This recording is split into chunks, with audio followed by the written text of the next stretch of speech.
Hey guys. Oh, you We're do back. 2 hands.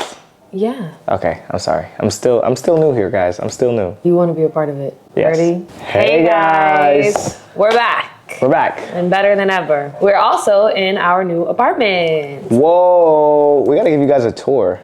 I feel like this doesn't do it justice. We upgraded to a 2-bedroom. We got an office. We don't even use office.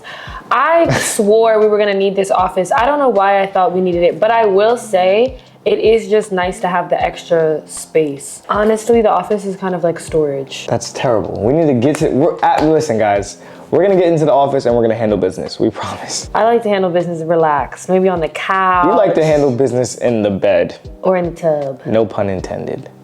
All right. Today, as you can tell by the title of this video, we are talking about the truth about living together. What it's like. Maybe some of you are thinking about doing it with your significant other. Maybe you're just nosy and you want to know what it is in our household. Whatever it is that brought you here, we're going to talk about it. Are you ready to be honest? Yeah. Let's just get into the video. Okay, y'all. I think the best way to attack this video, honestly, would be, and like, no lie, we have not discussed this off camera. Nah. I just threw him on camera to do this. Yep. So we don't have any like pre-prepared pros and cons or anything like that. I just want to ask you on camera. Okay. Pros and cons of living together, because I want this to be as honest as possible. I will say, I posted a reel some months ago. I'll put it here if I can, but I posted a reel about life after moving in together.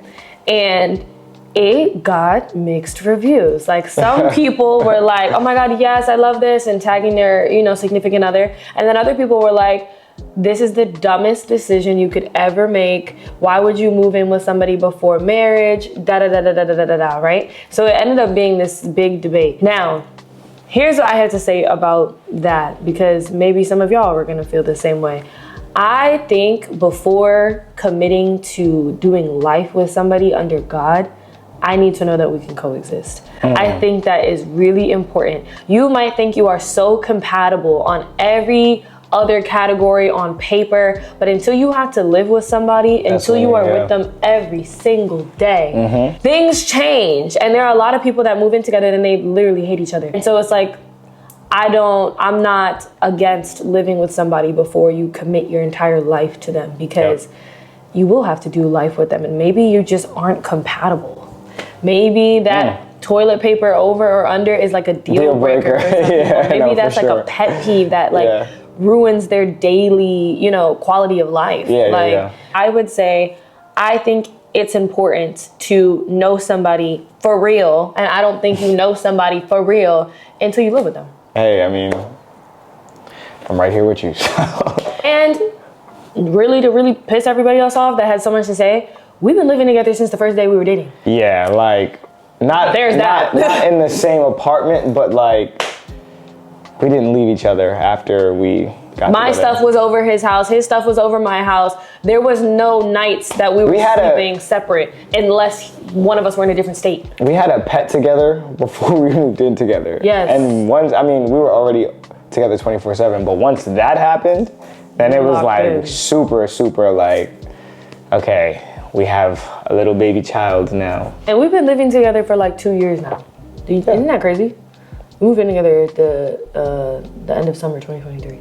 Wow, that's crazy. Yeah. Time is flying. I know. We're already on our second apartment. It's kind of crazy. This is true. Yeah. The point is, I think it's really important to make sure that you're compatible with somebody. And I think that you might think you are in every other way until you have to literally roll over to them every single morning. Compromise. I think that is something that I would say that could go on the pro and con list. Like, compromise.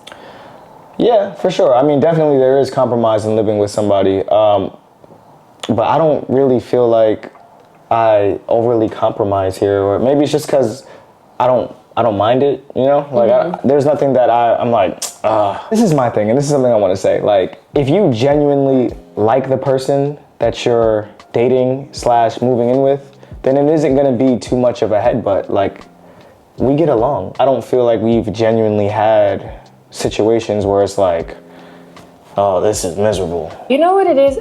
Some people, like, even like people that we know, like, it really depends on what type of person you are. Some people that we know live together and still have very separate lives within the house. Yep. You know what I mean?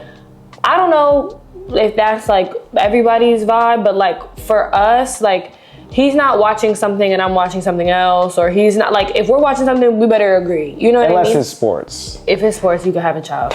Other than that, and honestly, hold on.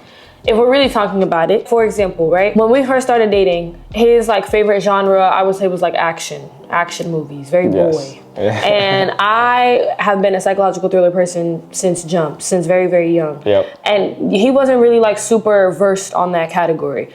Him compromising and being like, all right, we have to watch something together. I'm not about to go into the living room and watch something. So let me compromise and find something in your category tonight. Now open him up to a whole new category that you really like now. I do enjoy that category. So it's like sometimes I think living together forces you to explore your partner more and explore things that maybe you haven't done, or maybe going outside of your comfort zone in order to please your partner. And I think you end up being pleased in return. Yeah, trying new things. You're trying new things because this person has a different perspective. They have things they like that you may know about but have never tried, and then you try it and you're like, oh wow, I get it now. Do you feel like we get on each other's nerves? Nah, you don't get on my nerves. Do I get on your nerves? Well, no, but I'm saying... Well, no. What you mean, well, no, but you know. What's up? No. We being honest, right? That's something I do to get on your nerves. When we argue. Like, when we're arguing, you're getting on my nerves. Bro, but couples argue without... But people say, we're talking about living together. People say that when you live together, you argue more often. Do you feel like we argue more often? I mean, it's difficult for me because we've been living together. Yeah. I would say no. Yeah, like honestly, like I don't think we over argue. Like we shouldn't be. I don't think we be in the crib fighting. Like we be in the crib chilling, and we're kind of like the same person. Like for example, we just had a very busy weekend. We were out a lot, running around, and all we kept saying to each other is, "I can't wait to get home and rub toes. I can't wait to get home and rub toes." We've been saying that to each other for the past 3 days, which is why it was on the top of my head. So I was just like, this is our space. Like, we've created it to be what we want it to be. The vibe is right. We know how we like the lights. We know what we need to do before we go to bed. We know how we like the kitchen to look. You know? Like, it's not really too much to argue about. Yeah, I think that living together forces you to argue better.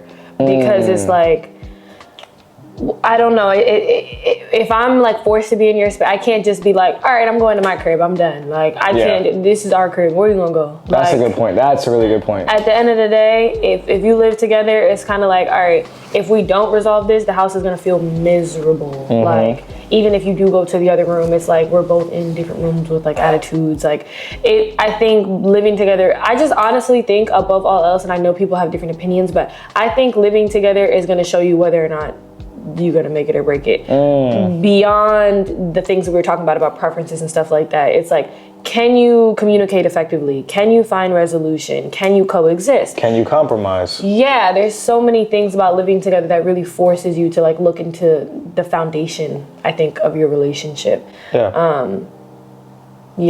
I don't know. There's a lot that goes into it, guys. What else can we tell? I don't feel like there's that much that goes into it. It's been pretty straightforward for me.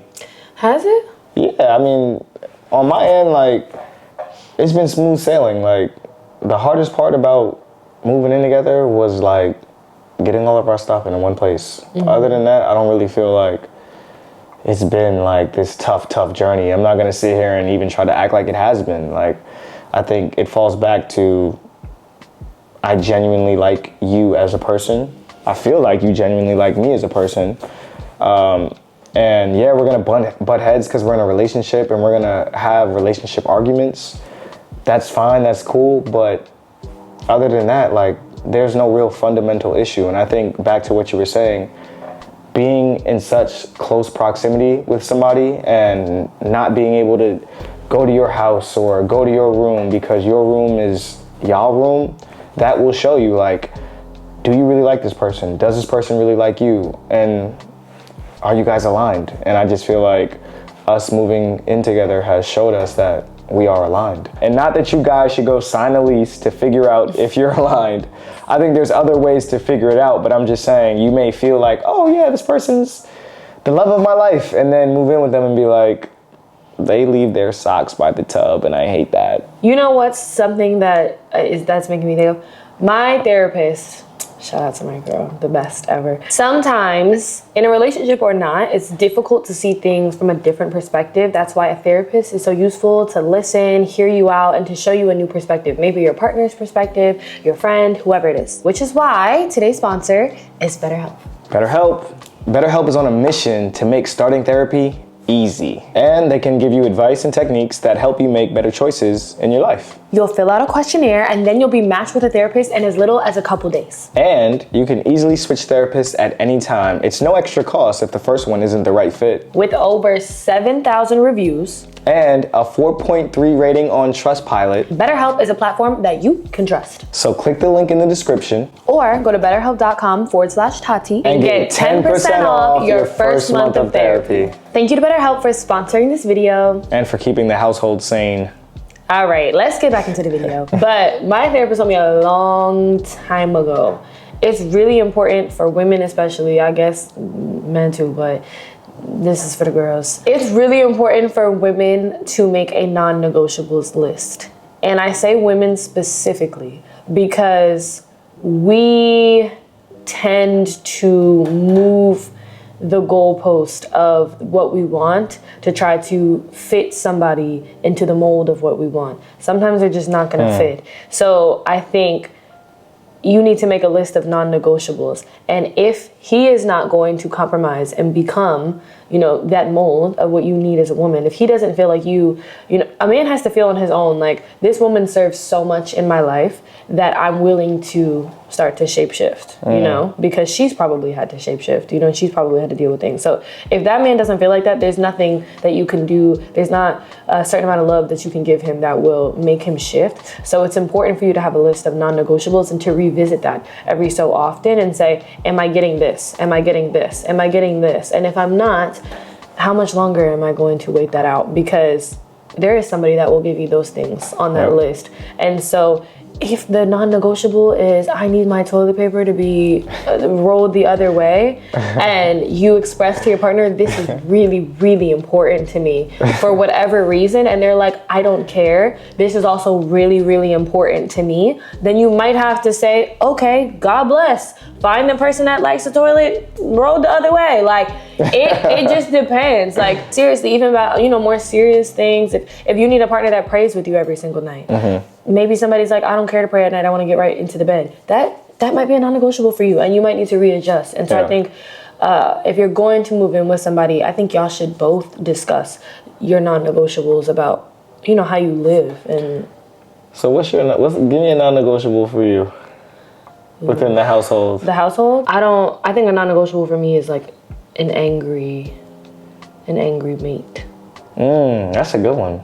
I can't deal with anger in the household. I think anger lingers in the air. Like, not to be like that, but I really do. Like, I don't want to have an angry household. I think that's like, I need peace. I don't know peace in anger. So for me, I think some people learn to live with angry partners and an angry household, or maybe as a child you didn't have a choice living, maybe your parents were angry with each other, or you had an angry single parent, whatever it was. People have a lot of, maybe you had angry siblings. Like, there's a whole spectrum of how anger lives within the house and the air. But for me, I can't do that. I think it messes with my flow of self. It messes with my flow of woman. I can't deal with an angry partner. I need a communicator and a peaceful space. That was a great answer. That was great. And it spoke to the relationship and the household. So, good job. Thanks. What's your non-negotiable? I knew that was coming. Yeah. I don't know, babe. What is your non-negotiable? I know what your non-negotiable is relationship-wise, but I don't know. What's my non-negotiable relationship-wise? Physical touch. Yeah. Even if it's a hand on the back or toes or a hug. His love language is physical touch. So I think if this household was one without physical touch, you would be unfulfilled. Yes, I agree. Siren, we hope they're okay. Amen. God bless them. God bless. I think his non-negotiable for the household would just be like it not being an affectionate, loving that's household. a good one. Yeah, you can't live in anger, and I cannot live in a household without affection. And like, I want to dote on you as well. Like, don't just dote on me. Like, allow me to love on you. You know how some people are like, don't touch me. Like, no, let me love on you and then return the favor. And that is something I compromised on because that is not my love language. Yeah, she wasn't a physical touch person, guys. But then I came around with the magic touch. You know what I'm saying? Then things got different. He's affectionate and I'm like a word. Well, that honestly speaks to our love languages. That's why I can't live in anger because I can't deal with like angry voice and angry words. Angry, like I don't do that. Like, that's a good one. Loving words, loving touch. That's how we coexist properly. I love you. One other thing I wanted to say, something that's really important if you're going to live with somebody, like the truth about that is you need to have, in my opinion, designated tasks. This is a good one. This is a good one. It will not work out well if somebody is taking on the whole load.